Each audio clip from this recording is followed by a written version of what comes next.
नारायणं तुभ्यं नमामि जगदीश्वरं तुभ्यं नमामि हे कमलाकान्तं तुभ्यं नमामि हे जानकीवल्लभ तुभ्यं नमामि। भगवान श्री कृष्ण द्वारिकापुरी में विराजमान है और एक दिन जब वो माता देवकी और वसुदेव के पास बैठे हैं, वसुदेव जी ने भगवान के उस श्री विग्रह को देखा, बड़े प्रेम से भगवान के दर्शन कर रहे हैं। अब तक वसुदेव जी को पता चल चुका था कि पुत्र रूप में जो हमारे प्रकट हैं श्री कृष्ण और श्री बलराम, ये तो स्वयं साक्षात परमात्मा है। बड़ी भगवान की अनुनय विनय की, बड़ी प्रार्थना की और कहने लगे, हे सच्चिदानंद स्वरूप प्रभु, हम आज आत्मबुद्धि, जो हमारी बुद्धि का विकार था, अहंकार था, उसके कारण हम आपको अपना पुत्र समझते रहे, हमसे बहुत बड़ी भूल हुई है। हे परमात्मन, हे जगदीश्वर, हे पुराण पुरुष, हे पुरुषोत्तम, आप हमारे ऊपर कृपा करके हमें इस देह गेह के बंधन से मुक्त कराइए और अपने श्री चरण कमलों में नित्य प्रेम का आशीर्वाद दीजिए। भगवान कहने लगे कि पिताजी, आप जैसा कहते हैं वैसे ही। देखिए, प्रभु जो हैं वो एक है और अपनी योग माया से वो अनेक दिखाई देते हैं, लेकिन वो एक है। एक अनेक कैसे दिखाई देगा? जो एक है वो अनेक कैसे दिखाई देगा? सुनिए, ये पृथ्वी एक है और पृथ्वी का स्वरूप आपको पता ही जैसा है, लेकिन जब मिट्टी से कई प्रकार के बर्तन बन जाते हैं, मिट्टी से कई प्रकार के अन्य अन्य वस्तुएं बनाई जाती हैं तो अलग अलग दिखाई देती है, लेकिन मिट्टी एक ही है। मूल तत्व तो उसका क्या है? मिट्टी है। अग्नि एक है, लेकिन वो काष्ठ में, दीपक की ज्योति में, यज्ञ की ऋचाओं में अनेक प्रकार से अलग अलग दिखाई देती है। वायु एक है, अनेक प्रकार दिखाई देती है।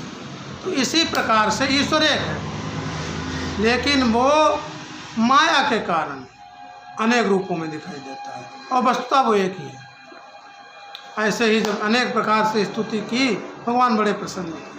माता देवकी ने देखा कि मेरे पुत्र स्वयं आदि पुरुष नारायण हैं, तो उन्होंने भगवान से हाथ जोड़कर प्रार्थना की, हे केशव, आपके दर्शन पाकर हम धन्य हो गए और हमारे सौभाग्य को ऐसा कौन है जो बखान कर सकता है? नहीं बखान कर सकता। जो ये सो सहस्त्रों कोटि कोटि ब्रह्मांड जिसके एक एक रोम से प्रकट होते हैं और उसी में समा जाते हैं, वो सर्वाकार निराकार ब्रह्म जिन्हें पुत्र रूप में प्राप्त हो गया, तो उनकी जो है भाग्य की सराहना कोई नहीं कर सकता। बस सही है। परंतु प्रभु, एक माँ की ममता है, वो आपसे प्रार्थना कर रही है, हमें हमारे उन 6 पुत्रों के दर्शन करा दो, उन्हें ला के दे दो जो आपके मामा ने जन्म के समय जिनका वध कर दी, हत्या कर दी थी।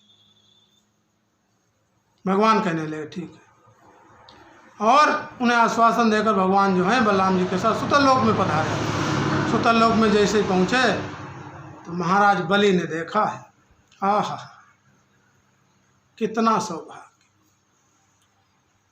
एक भक्त जिनके चरण कमलों का ध्यान करता रहता है, जिनके नाम का स्मरण करता रहता है, वही परमपिता परमेश्वर और ब्रह्म आज स्वयं साकार रूप में उनके सामने चले आ रहे हैं। बलि महाराज दौड़े और भगवान के चरणों पर गिर पड़े। नमस्तुभ्यम नमस्तुभ्यम, नमो नमः नमो नमः, जय हो प्रभु आपकी, ऐसे कह के गदगद होकर और प्रभु के चरणों में लिपट गए। भगवान ने, प्रभु इतने दयालु हैं, बलि को उठाकर अपने हृदय से लगा लिया और कहने लगे, आप कुशल तो हैं भक्त? कहने लगे, प्रभु आपकी जिस पे दया है वो सर्वदा कुशल ही कुशल है। अब आपके दर्शन पाकर तो फिर कुशलता में कमी क्या रह गई? आप साक्षात नारायण मेरे ऊपर अनुग्रह करने के लिए पधारे हैं। तब महाराज बलि ने अपने कुटुंब के साथ भगवान के चरण धोए और चरणोदक शीश पे धारण किया, चरणोदक का पान किया। देखो ये भगवान का चरणोदक है जो तीर्थों को भी पवित्र करता है और गंगा भी जिससे पवित्र होती हैं। वही चरणोदक आज बलि को प्राप्त हो गया।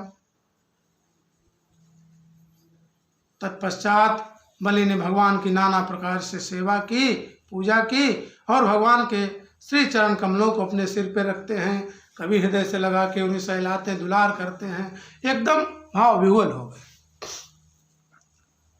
और भगवान बड़े ही प्रेम से अपने भक्त के हृदय की जो कहना चाहिए तड़प है, विरह वेदना है, उसको मिटा रहे। जब बलि कहने लगे, हे प्रभु हमारे ऊपर आपने इतनी कृपा की है, अब हमें थोड़ा सा आप अपनी आज्ञा भी दे दें जिससे हमारे पाप विकार नष्ट हो जाए। भगवान ने कहा कि हे दैत्यराज, स्वयंभू मनवंतर में प्रजापति मरीच की पत्नी ऊर्णा से 6 पुत्रों का जन्म हुआ था और वो 6 पुत्र देवता थे। जब वो दोनों 6 पुत्र देवता थे, उसी समय की बात है जिस समय ब्रह्मा जी अपनी पुत्री के साथ समागम करने के लिए तत्पर हो रहे थे। आसन मरीचे षट्पुत्रा ऊढ़ायाम प्रथमेन्तरे देवाहकम जासु वीर्ष सुताम अभितु मुद्दतम। उस समय ब्रह्मा जी ने उन्हें श्राप दे दिया कि जाओ तुम असुर योनि प्राप्त हो जाओ। वही 6 पुत्र तेनासुरी मगन योनि मधुना बद्ध कर्मणा हिरण्यकश्यपोर्जाता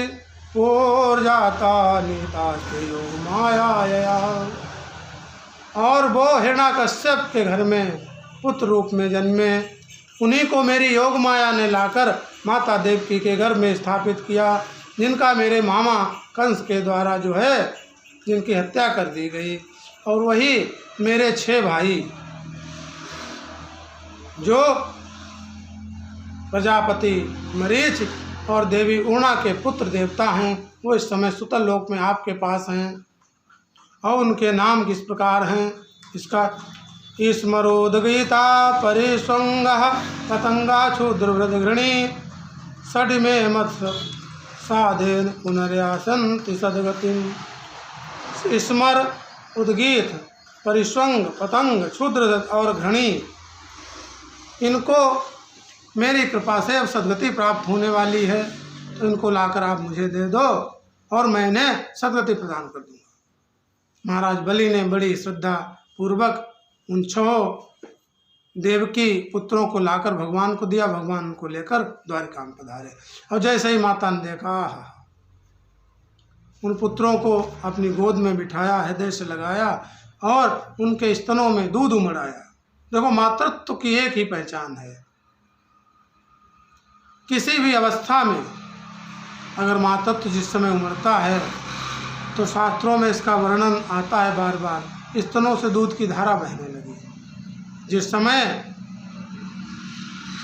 माता ने भरत जी को देखा, कौशल्या माता के स्तनों से दूध की धारा बहने लगी।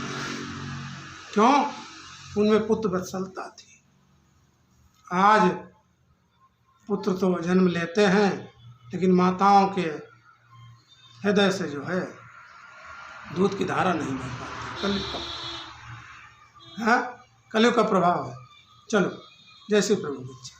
अब जैसे ही उन्होंने अपना स्तनपान कराया और माता देवकी का जो दूध था वो अमृत तुल्य था।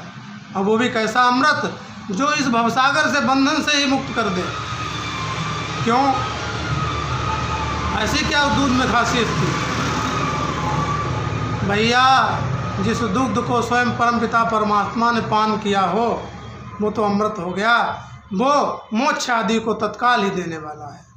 और फिर वो 6 के 6 पुत्र तो थे, देव रूप में प्रकट हो गए और माता पिता को प्रणाम किया, भगवान को प्रणाम किया, उनकी वंदना की और अपने धाम को चले गए।